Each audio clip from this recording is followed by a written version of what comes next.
Hello, I am Fireplug and welcome to my channel. In this video, I'm just going to give a little profile on each of the sniper rifles in the game, sort of rank them, in my opinion, which are the best here in the Season 5 meta, and give a little bit of a prediction for what's going to come in the Season 6 meta. So let's start with the Sentinel and Charge Rifle here. So the Sentinel does about 70-ish damage depending on who you're shooting at for a body shot, a little bit less for a leg shot, and a solid 140 for a headshot.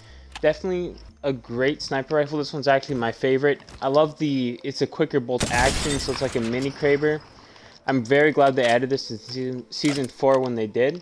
Another unique feature to this gun is if you have 2 shield cells, you are able to disrupt it. And what this will do is it will do however much damage it takes to completely destroy the shields. However, it will do no extra. So if it had a headshot, it'll still do 140. If it's shielded, because all the shields will still be gone. But if I do hit a body shot with a full purple armor, it'll do 100. However, it will never do more than 140, basically. That's a very cool feature, and used to take a whole shield bat, so not a lot of people did it. However, 2 shield cells is much more affordable. Now let's talk about the charge rifle. It does alright damage. Of course, it does way more damage with that very last burst. It's different from a Titanfall 2. In Titanfall 2, there's no whole consistent beam. It's just one beam at the end. Let's see. If you hit everything in the head, so max damage for the charge rifle shot is 116 damage. So that's not bad. A cool perk about this gun is it has like no recoil and no bullet drop. If I can show you guys here, there's some targets. There's some under here. I'm not hitting those. One up on here, all the way this range. Put it right on it, and it does it. No bullet drop whatsoever. So it's a good gun to poke with, especially if you like Evo shields or something. All right, so on to the triple take and the longbow. Triple take was always one of my favorite snipers. I loved how you could even use it as a shotgun up close. I like the idea of a triple take. However, long range, it can get kind of hard to hit all those shots, because you can see how quickly it spreads out, and this is where the precision choke hop-up comes into play. Now, a lot of people think precision choke is useless now that the Peacekeeper is gone, and they should honestly just remove it, because who the heck uses a triple take?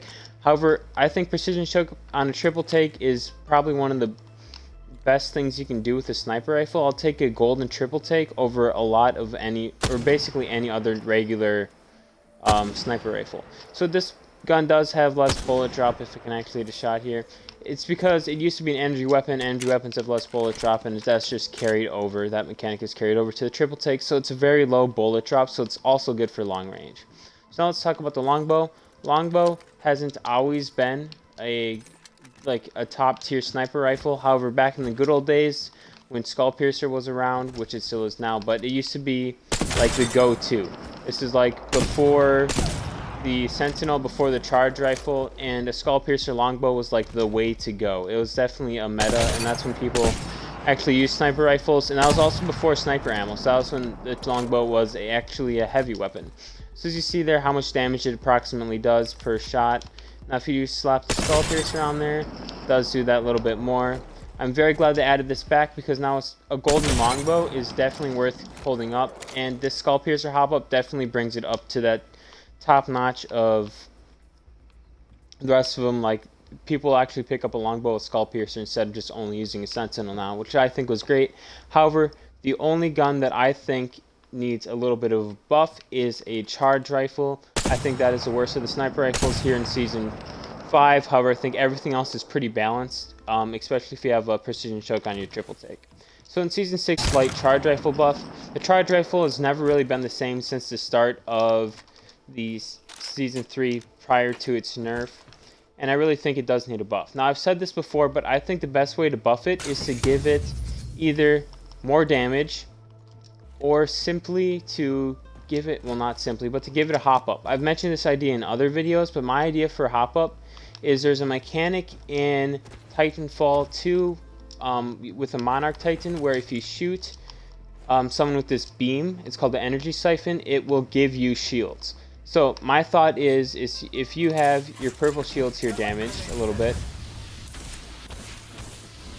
and you have your charge rifle with this legendary energy siphon hop up, you see some of the shields, You hit them for about 84 damage. I think that should give you maybe like close to 8 shield points. So that way you can heal up your shields very slowly with this energy siphon hop up or shield siphon hop up or something like that.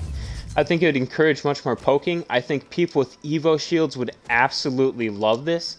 It'd be so perfect because as you level up your Evo shield, you need to constantly be increasing that. You have to always be healing it up because you don't get that full bar every time you evolve it. So I think that would be super useful for Evo shields and definitely become a huge meta in Season 6. Definitely be super annoying. However, it is a good buff that I think would also... It would be an Evo shields charge rifle meta. I think that would be interesting for Respawn to try out. But we'll see what they do with the charge rifle because I do think it is the worst out of all 4 of them. I also do think it's most annoying, so maybe not. Those are all my thoughts on all the sniper rifles. My favorite's the Sentinel. I think the charge rifle is the worst. These two are pretty even depending on what you have a hop up for.